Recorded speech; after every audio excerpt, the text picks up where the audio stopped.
Puzzle design may seem easy, but it's not always a 1, 2, 3. Our puzzle designer Jacob is here to explain why. Puzzle design for me always starts with understanding player expectations. For example, let's say we're designing a level about an art classroom. What does a player expect to see when presented with a subject of art classrooms? For an art classroom, I would expect to find things like sculpture, painting, different kinds of art, different kinds of visual puzzles and spatial reasoning.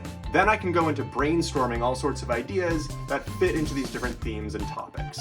Then after the research is complete, it's time to turn those ideas into puzzles by sketching things out. I want to try different ideas, see how I can make them into physical things that the player can interact with. So, for example, let's say we're talking about optical illusions, and I want to do a puzzle about the phenomenon where people make vases, where the inverse of the vase looks like the silhouette of a face outline. I can sketch out that idea and try to figure out the best way to hide that or incorporate that into the environment. Then I can start to think about all the ways that face-vase illusion could be clued as a puzzle. What if, for example, we had a big door with a big face on it, and you had to figure out the right kind of facial expression to unlock that door? That would encourage the player to look for faces somewhere else in the environment to connect those two things together.